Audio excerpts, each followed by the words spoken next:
जीतेगा भारत, हारेगा corona.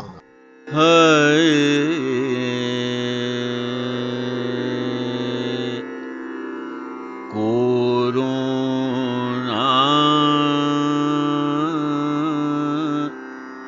Corona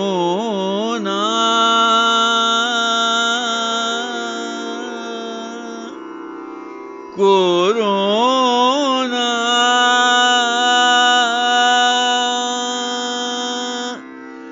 जा जा रे जा,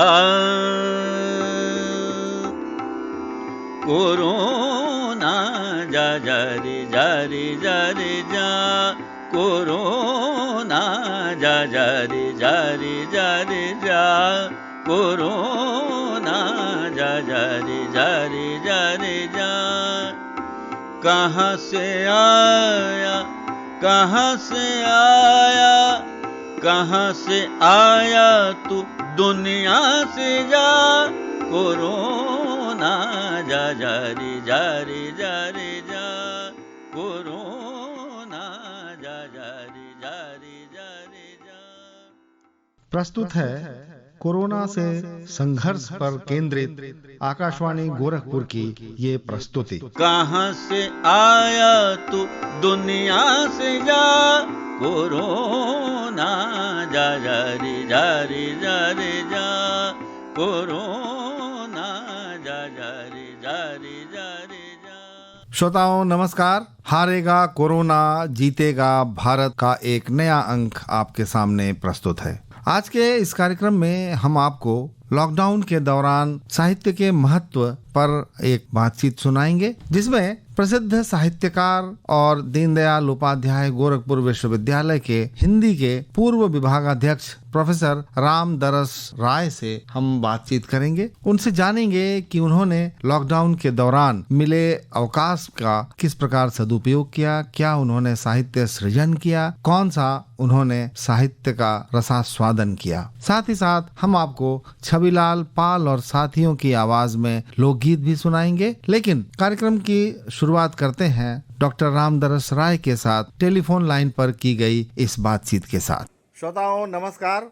आज हम इस लॉकडाउन की स्थिति में अपने घरों में जिस प्रकार से अपना समय व्यतीत कर रहे हैं, जिस प्रकार से अपनी ज़रूरतें पूरी कर रहे हैं, अपने दैनिक कार्य कर रहे हैं, उसमें साहित्य हमारा बहुत बड़ा संबल बना हुआ है। मानसिक रूप से हमें प्रफुल्लित रखने के लिए और वैचारिक रूप से संपन्न करने के लिए साहित्य अत्यंत महत्वपूर्ण है। आज हम आपकी मुलाकात ऐसे एक साहित्यकार से कराना चाहते हैं जो हिंदी साहित्य के प्रमुख आलोचक के रूप में जाने जाते हैं और हाल ही में आप दीनदयाल उपाध्याय गोरखपुर विश्वविद्यालय के हिंदी विभाग के विभागाध्यक्ष के पद से रिटायर हुए हैं। आप हैं डॉक्टर रामदरस राय। सर, आपका बहुत बहुत स्वागत है। धन्यवाद सर। ये जो कोरोना के कारण हम लोग लॉकडाउन की स्थिति में हैं, ऐसे में बहुत सारी इस लॉकडाउन को ही इस कोरोना से बचाव का सबसे उत्तम साधन माना गया और कहा गया कि अगर हम अपनी सामाजिक दूरियों को बढ़ा लें, थोड़ा सा अपने अपने घरों में रहें तो हम ज्यादा महफूज रहेंगे, ये माना गया। सर, आप भी काफी दिनों से घर में ही होंगे और तो इस लॉकडाउन को सर आपने किस रूप में देखा? ये हम पर एक प्रतिबंध है या ये एक अवसर था आपके लिए कुछ करने का? हाँ जी, मैं तो ये कहना चाहूँगा कि एक तरह से अवसर ही निकला जी जी साहित्यकारों के लिए। हाँ हाँ। और किसी भी रचनाधर्मी व्यक्ति के लिए यह कोरोना काल कुछ देने के लिए भी खड़ा दिखलाई पड़ा। जी जी जी। वैसे जो लोग रचनात्मक प्रवृत्ति के नहीं हैं, आलसी हैं, उनकी बात तो मैं नहीं करना चाहता। हाँ हाँ हाँ। वो घरों में सो रहे होंगे, आराम कर रहे होंगे, बाहर निकलना उनका नहीं हो पा रहा है, कष्ट हो रहा होगा। मगर रचनाधर्मी, रचनाशील व्यक्तित्व जिसके पास भी रहा है वह कुछ न कुछ करता रहा। बल्कि स्वतः मैंने अनुभव किया कि 2 महीने के लॉकडाउन पीरियड में इतना समय दे दिया कि कोई भी व्यक्ति बड़ा कार्य कर सकता था। जैसे स्वतः पहले तो यह है कि इस कोरोना को लेकर तरह तरह की प्रतिक्रियाएं, टिप्पणियां अखबारों में माध्यमों में आती रही हैं। जी जी, सोशल लेकिन मीडिया मैंने तो उसे भरा रहा। जी जी जी जी जी जी उसे दूसरे रूप में मैंने देखा, क्योंकि यह देखिए मानव जनित प्रकोप नहीं था। यह प्रकृति का कोप है, और प्रकृति कभी कभी प्रकोपित होती है। प्रकोपित होती है तो वह सर्वनाश के लिए नहीं, सर्वसंहार के लिए नहीं, बल्कि कुछ संदेश देने के लिए, कुछ सोचने समझने के लिए और अपने प्रति चिंता करने के लिए भी। ये देखा है हमने, साहित्य का प्राध्यापक होने के नाते, साहित्य का अध्येता होने के नाते बराबर हम लोगों ने अनुभव किया है कि प्रकृति थोड़ा सा करवट लेती है। प्रकृति और मनुष्य का इतना पुराना संबंध है, दोनों एक दूसरे के सखा रहे हैं, दोस्त रहे हैं, एक दूसरे के सहयोगी रहे हैं। मगर जैसे किसी भी घर में होता है, 2 3 4 लोग होते हैं, तो कभी न कभी कुछ न कुछ हो जाता है। वैसे ही मनुष्य और प्रकृति के बीच भी कभी कभी यह एक छोटा सा द्वंद्व, युद्ध तो नहीं कहेंगे, द्वंद्व शुरू हो जाता है। दोनों एक दूसरे से प्रश्न करते हैं और उत्तर चाहते हैं। तो प्रकृति ने एक तरह से सवाल खड़ा किया है मनुष्य के सामने अपना उत्तर पाने के लिए, क्योंकि प्रकृति ने बहुत कुछ मनुष्य को दिया। क्या बात, मनुष्य से उसकी अपेक्षाएं भी हैं, मगर मनुष्य वह नहीं कर सका जितना उसकी अपेक्षा थी।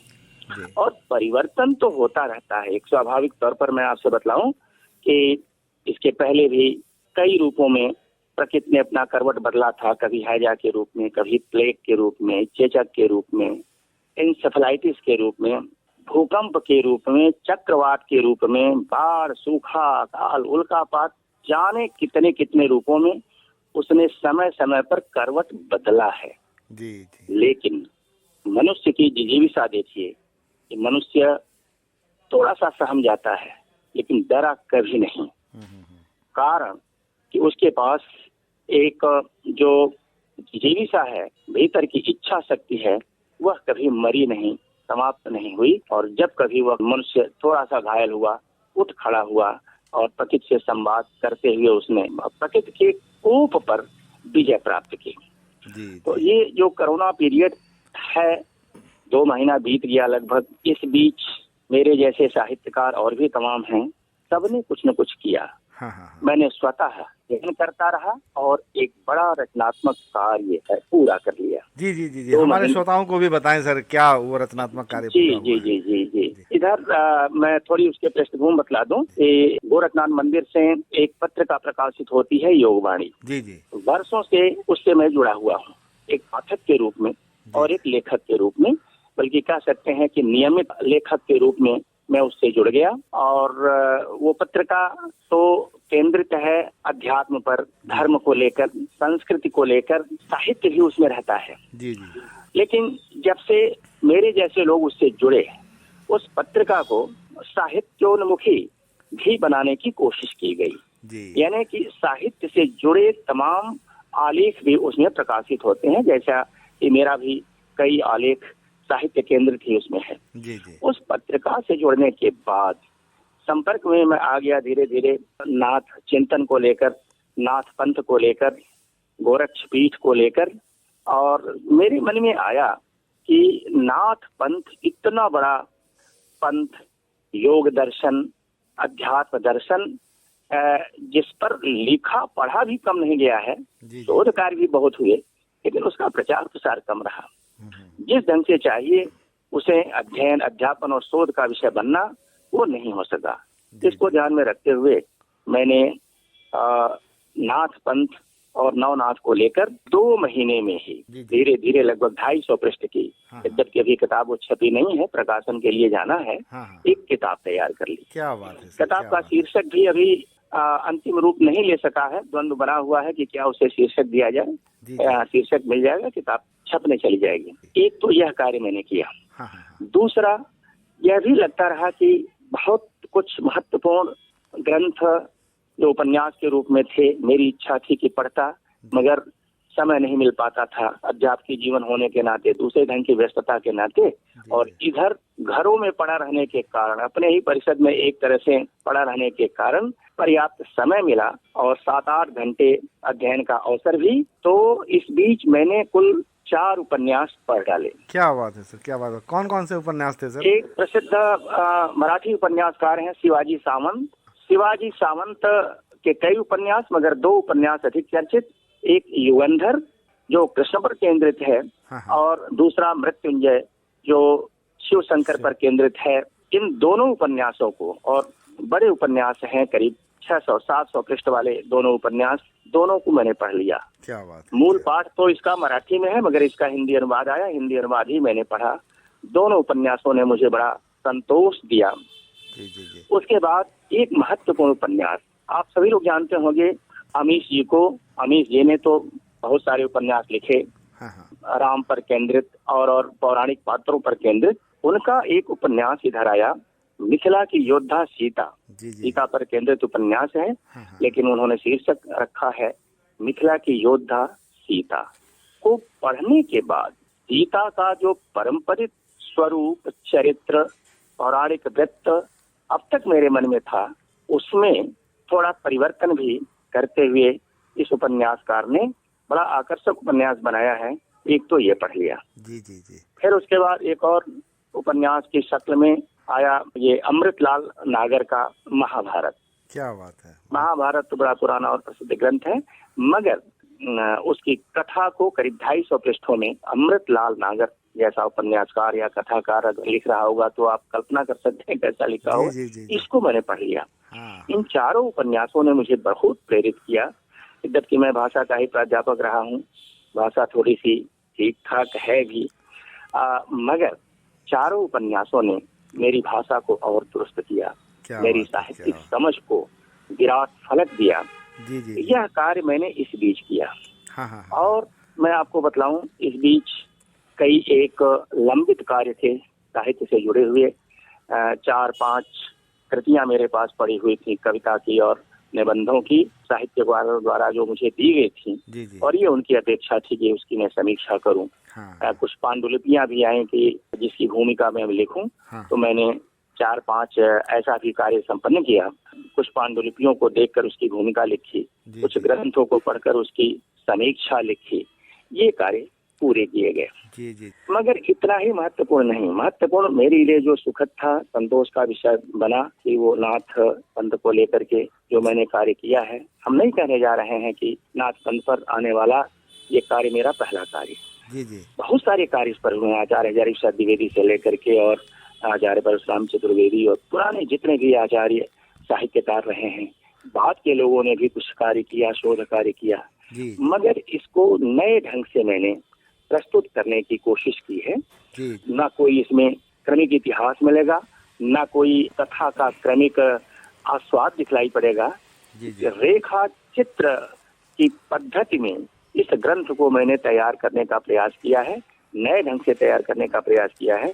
यह ग्रंथ निकट भविष्य में 1 से 1.5 महीने में सामने आ जाएगा, तब फिर इस पर विस्तार से चर्चा की जा सकेगी। सर, एक निवेदन करना चाहूंगा। आपने कहा कि रेखा चित्रात्मक शैली में इसको आपने प्रस्तुत करने का प्रयास किया है, तो सर क्या उसके कुछ एकाध रेखा चित्र हमें हमारे श्रोताओं को सुनने को मिल सकते हैं? आप उसका वाचन कर सकते हैं, एकाध प्रसंग, एकाध पैराग्राफ उस? जी हाँ, बिल्कुल। जो आपको बहुत पसंद हो। जी तो वो प्रसंग मैं बतलाते हैं आपको। जी। ये देखिए, मैंने इसमें एक यह देने का प्रयास किया है, एक छोटा सा अंक। नाथ पंथ के प्रस्थानिक बीज बिंदु हैं शिव। शिव अर्थात शिवनाथ, शिवनाथ अर्थात आदिनाथ शिव। शिव के डमरू निनाद से बाह्यनाद अर्थात नाद ब्रह्म की उत्पत्ति हुई। यही नाद ब्रह्म का शब्द कायिक रूपांतरण है नाथ पंथ। नाथ एक ब्रह्मवाची उपाधि है, एक पुरा पुरुषवाची विशेषण है। दीक्षित योगियों अथवा अवधूतों के नाम के अंत में जुड़कर एक पूर्ण नाथपंथी अभिधान अर्जित करता है, जैसे आदिनाथ, शिवनाथ, मत्स्येंद्रनाथ, गोरखनाथ, अवैद्यनाथ, आदित्यनाथ आदि। बहुत सुंदर। ये मुझे लग रहा है कि इसका आरंभ ही है। ये इतने खूबसूरत शब्दों में आपने इसको प्रस्तुत करने का प्रयास किया। शिव से आपने शुरुआत की है। डॉक्टर रामदरस राय के साथ बातचीत जारी रहेगी, लेकिन उससे पहले आइए सुनते हैं छविलाल पाल और साथियों की आवाज में ये लोकगीत।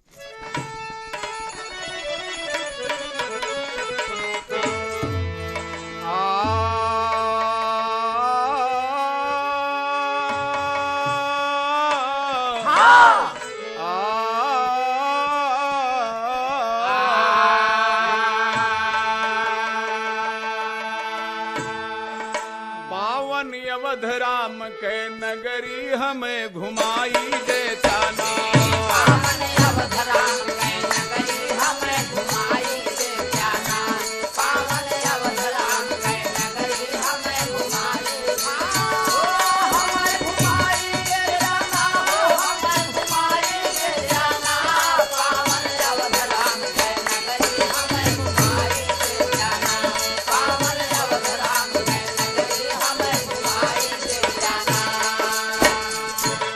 पूजा पाठ आरती होवे जहाँ पे सांझ सवेरे, पूजा पाठ आरती होवे जहाँ पे सांझ सवेरे, पूजा पाठ आरती होवे जहाँ पे सांझ सवेरे।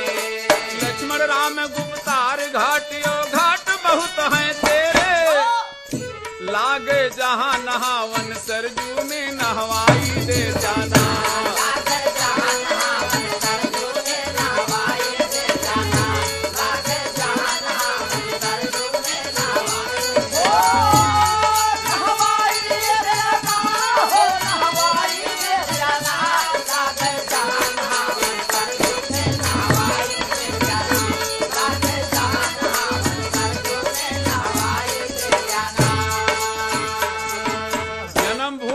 कनक भवन मंदिर दशरथ दरबार,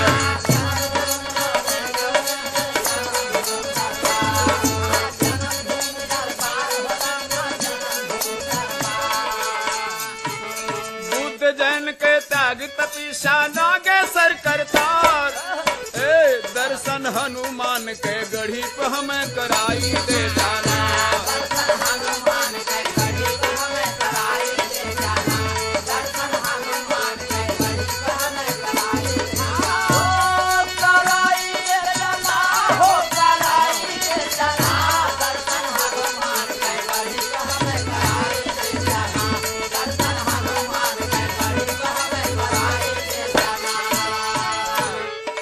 लक्ष्मण किला मनी पर्वत दुआ मंदिर बा प्यारा,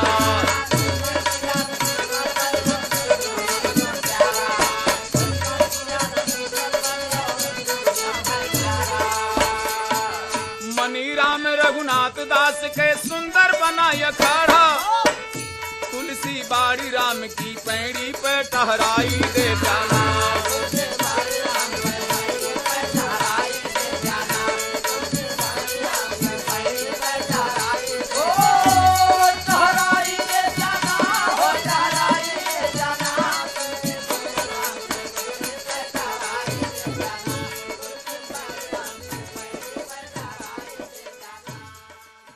ये थे छविलाल पाल और उनके साथी आपको सुना रहे थे एक कहरवा। और अब आइए सुनते हैं डॉक्टर रामदरस राय के साथ की गई टेलीफोनिक बातचीत का शेष अंश।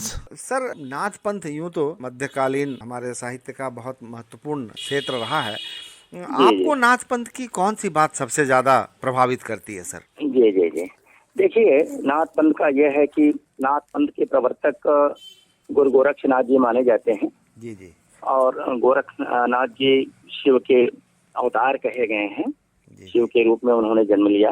नाथ पंथ का सबसे बड़ा योगदान, सबसे बड़ा अवदान योग के क्षेत्र में, अध्यात्म के क्षेत्र में, भौतिक स्वरूप को छोड़कर, भौतिक मोह माया को छोड़कर, जो सांसारिकता है उससे विरक्त होकर, मगर ऐसा भी वैराग्य नहीं जो समाज निरपेक्ष हो, समाज से जुड़कर भी। यानी नाथ पंथ ने समाज का मार्गदर्शन किया, समाज को मजबूत बनाने का कार्य किया। और देखिए, नाथ पंथ से थोड़ा सा आगे गोरक्ष का जो विचार दर्शन है उसी से थोड़ा सा आगे चल करके कबीर ने भी वही कार्य किया। जी जी। छुआछूत को मिटाने का कार्य और तमाम सांप्रदायिक जो सद्भाव स्थापित करने का बनाने का कार्य, जाति भेद, वर्ग भेद आदि को मिटाने का कार्य, ये नाथ पंथ ने किया, नाथ परंपरा ने किया। और नाथ पंथ से जुड़े हुए जितने भी योगी सन्यासी हुए हैं, प्रायः सभी के सभी ने यह कार्य किया। खास तौर से नवनाथ, गुरु गोरक्षनाथ से लेकर के और ये भरतहरनाथ और गोपीनाथ तक सभी ने यही कार्य किया। और ये परंपरा अभी भी चली आ रही है। यही कार्य योगी आदित्यनाथ जी भी कर रहे हैं। यही कार्य उनके गुरु ब्राह्मलीन महंत ये अवैधनाथ जी ने किया था। सभी लोगों ने यह कार्य किया। नाथ पंथ का इसी अर्थ में सबसे बड़ा योगदान है जी कि सामाजिक सामरस्य को बनाए रखने का नाथ योगियों ने बड़ा कार्य किया है। जी जी जी सर, ये नाथ जो साहित्य है उसका अध्ययन करते समय ये पता चलता है कि नाथ गुरुओं ने बहुत कोशिश की कि जो धर्म के अनुसार जो अलग अलग हमारे भारतवर्ष में जो वैमनस्य दिखाई पड़ता है उसको बहुत हद तक दूर करने का प्रयास किया। ये उदाहरण मिलता है कि कई मुस्लिम लोगों ने भी नाथ पंथ की शिक्षा प्राप्त की थी, नाथ पंथ में वो दीक्षित हुए थे। तो इसमें आप क्या कहना चाहेंगे सर इस संबंध में? देखिए, ये कुल मिला करके सबको जोड़ करके ले करके चलने वाला ये पंथ रहा है। जी जी। नाथ पंथ से आपने नाम लिया कि कुछ मुस्लिम विचार के भी लोगों ने होकर के नाथ पंथ से कबीरदास प्रभावित थे, नाथ पंथ से मलिक मोहम्मद जायसी अधिक प्रभावित थे। जी जी जी। मलिक मोहम्मद जायसी जो एक सूफी कवि थे, उन्होंने नाथ पंथ का जिक्र किया है, गोरखनाथ जी का जिक्र किया है। और गुरु नानक देव के विषय में आप क्या कहेंगे सर? उन्होंने भी, गुरु नानक देव जी ने भी इस चिंतन के प्रभाव को ग्रहण किया है। जी जी जी। जितने भी निर्गुण साधु संत रहे हैं सभी ने इसको अंगीकार किया है, स्वीकार किया है और इस गोरक्ष के योग दर्शन को, अध्यात्म दर्शन को आत्मसात किया है। जी जी जी, बहुत बड़ी बात है। और आज के समय में यही आवश्यक है, इस पंथ के जो भी विचार हैं उसको अपनाकर एक जो धार्मिक मुलम्मा चढ़ गया है हमारे समाज के लोगों पर, वो उसको थोड़ा उतार के व्यापक रूप में समझने की आवश्यकता है सामाजिक सद्भाव को कायम करने के लिए। सर, आप चूंकि बहुत लंबे समय से साहित्य के अध्येता रहे हैं, कुछ ऐसे अपने कार्यों के विषय में भी बताइए जो साहित्य की जिस विधा से, जिस धारा से या किसी विशेष साहित्यकार से आप बहुत प्रभावित रहे हों और वो आपके इच्छा रही हो कि उन पे कुछ काम किया जाए। ये नाथ संप्रदाय पे तो आपने काम किया ही, इसके अलावा किसी साहित्यिक विभूति पे आपको कोई काम करने की अगर योजना हो तो उसके विषय में हमारे श्रोताओं को बताएं सर। जी जी जी, देखिए, एक तो खैर इधर ये कार्य हमने उठाया है नाथ पंथ को लेकर के, और वैसे एक मेरी योजना का ही हिस्सा है क्योंकि यहाँ की जो साहित्यिक संस्थाएं हैं उनमें भी आना जाना होता है, बराबर चर्चा होती रहती है। जी जी।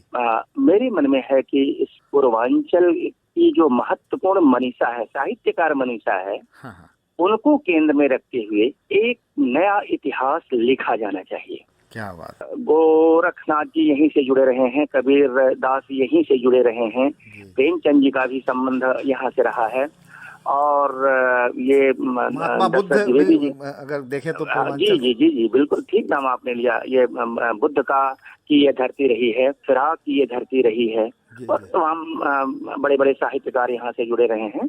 अब तो शरीर में नहीं रह गए, ये परमानंद जी यहाँ से जुड़े रहे हैं, आचार्य रामचंद्र तिवारी जी और आचार्य सत्यनारायण त्रिपाठी, आचार्य भगवत, तमाम जो साहित्यकार, आचार्य गिरीश रस्तोगी जी और भी उर्दू साहित्य से जुड़े हुए बड़े बड़े नाम हैं। सबको केंद्र में रखते हुए, सबको सूचीबद्ध करते हुए, सबके साहित्यिक अवदान को रेखांकित करने का एक प्रयास मेरे मन में है। यद्यपि यह प्रयास अकेले संभव नहीं है, और भी साहित्यकारों को, आप जैसे साहित्यकारों को भी जोड़ते हुए, आकाशवाणी और दूरदर्शन के लोगों को भी इससे जोड़ते हुए ये कार्य करने की मेरी इच्छा है। जी जी, बहुत अच्छी योजना है आपकी सर। पूर्वांचल का नया साहित्य इतिहास, नया साहित्य इतिहास इसलिए मैं कह रहा हूँ कि स्फुट रूप में कार्य हुए हैं, कई एक कार्य हुए हैं, लेकिन समग्रता के साथ पूर्वांचल का नया साहित्य इतिहास लेकर सामने आने की इच्छा मेरी है। उसकी योजना मैंने शुरू कर दी है बनानी। बहुत अच्छा सर, बहुत अच्छा। हमारी बहुत शुभकामनाएं आपको इस कार्य के लिए। आप निश्चित रूप से इसमें सफल भी होंगे क्योंकि आप अध्यवसायी हैं और आप निरंतर काम करते हैं, इसलिए ये निश्चित रूप से परिणाम इसका अच्छा आएगा, हम ये उम्मीद करते हैं। सर, चलते चलते सर, आप हमारे श्रोताओं से इस कोरोना से जंग के विषय में आप क्या आशान्वित करना चाहेंगे सर हमारे श्रोताओं को? देखिए, ये जनमानस ने बहुत धैर्य से काम लिया, अपने देश के नेतृत्व ने भी बहुत धैर्य से काम लिया। जी जी। और ये अद्भुत, जिसको कहते हैं कि अब तो 60 साल से ऊपर वाले हम लोग हैं, लगभग 65 के आसपास होने जा रहे हैं। जी जी। और अब तक जब से भी होश संभाला है तब से अब तक इस तरह का समन्वय, तालमेल कभी नहीं मिला। यानी शासन जनता को लेकर चिंतित और जनता शासन का सहयोग करने के लिए तत्पर। तो एक बहुत बड़ी यह बात रही है और रही बात ये कि ये कोरोना, ऐसा नहीं कहा जा सकता कि ये अंतिम प्रकृति का प्रकोप है और इसके बाद कुछ, ये प्रकृति अपना करवट बदलती रहती है। एक प्रसिद्ध छायावादी कवि पंत हुए हैं, उन्होंने परिवर्तन नाम की एक कविता ही लिख डाली और परिवर्तन नाम की कविता के अंत में आने वाली 2-3 पंक्तियां, 100 वर्ष नगर उपमन 100 वर्ष विजन बन, 100 वर्ष नगर उपमन 100 वर्ष विजन बन, यही तो है असार संसार सृजन सिंचन संहार। क्या बात है, क्या बात है। ये चलता रहता है, सृजन सिंचन संहार। तो प्रकृति अपना करवट बदलती रहती है, अपना स्वरूप सामने लाती रहती है, मनुष्य को सचेत करने के लिए, आत्म सजग होने के लिए। जी। तो ये चलता रहता है। कामायनी भी क्या है, वो इसी तरह की कथा है, खंड प्रलय की कथा है। जी। खंड प्रलय की कथा है, वहां भी इसी तरह का एक कोप, यानी जल का प्रकोप सामने आता है और सृष्टि एक तरह से जल में समाहित हो जाती है।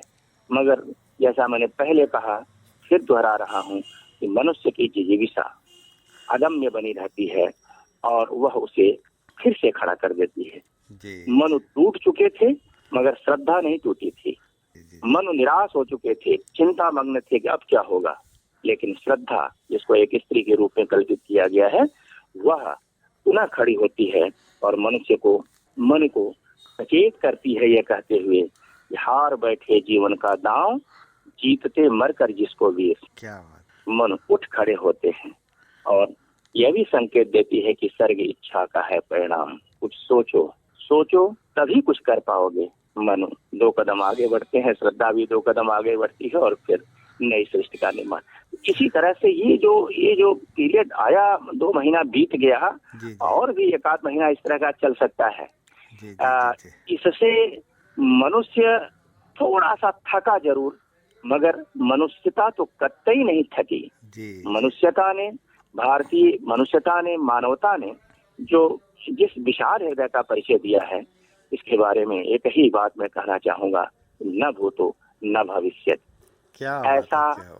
ऐसा कभी नहीं हुआ जिस तरह से मनुष्य ने अपनी मनुष्यता का परिचय दिया है, एक दूसरे से जुड़कर एक दूसरे का सहयोग करने के लिए अपने को तैयार रखा है। क्या बात है सर, क्या बात है। बहुत अच्छी बात आपने कही। बहुत इस सकारात्मक मोड़ पे हम आपसे विदा लेना चाहेंगे और हम उम्मीद करते हैं कि ये कोरोना का संकट भी समाप्त होगा, एक नई दुनिया बनेगी और नई दुनिया में नए उत्साह के साथ मनुष्य प्रगति पथ पर अग्रसर होगा।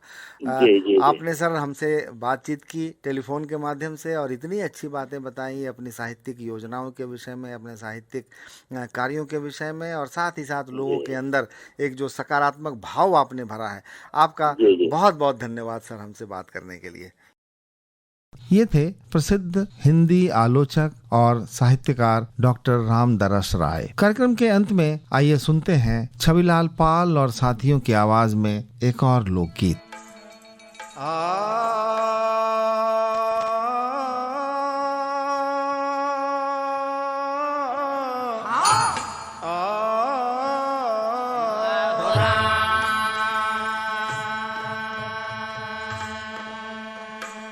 सखिया से पूछा थी सहेलिया तो हाली, क्या बताए दे तू हाली, या बताए दे तू हाली, या बताए दे तू। मोरी सखिया कैसे बीतनावा वा महीना हो ललाना, भले पायु हो लायु हो ललाना, बाला पायु बाला कैसे बीतनावा वा महीनावा हो ललाना, बाला पायु हो ललाना, बाला पायु। पहले महीना वाक लगत की बरवा, लुटुराई लागे बरवा, लुटुराई गए बरवा, लुटुराई लागे। मोरे सखिया वासे माती की दहिया चकराई लागे हो। दहिया चकराई लागे, दहिया चकराई लागे। हे मोरे सखिया दूसरे मदसा वाके माती अरे दहिया चकराई लागे, दहिया चकराई लागे हो। तीसरे मजाने सासुरनिया तो सूर जू मनावे लागी लागी सूरा जो मनावे लागी, सूरा जो मनावे लागी सूरा। मोर सखिया चौथे ममाना ललचाने हो खटैया भल सो है हो खटैया बाला तो है हो खटैया बाला तो हाय। हे मोरे सखिया चलते महीने बहलावे हो खटैया बाला लाओ है हो खटैया बाला तो हाय। इस लोकगीत के साथ ही आज का हारेगा कोरोना जीतेगा भारत का ये अंक यहीं संपन्न होता है। कल पुनः एक नवीन अंक के साथ हम उपस्थित होंगे। तब तक के लिए ब्रजेंद्र नारायण को अनुमति दीजिए। नमस्कार। कोरोना जा जा रे जा रे जा रे जा, कोरोना जा जा रे जा रे जा रे जा। कहाँ से आया, कहाँ से आया, कहाँ से आया तू दुनिया से जा। कोरोना जा जा रे जा रे जा रे जा, कोरोना जा जा रे जा रे जा रे जा।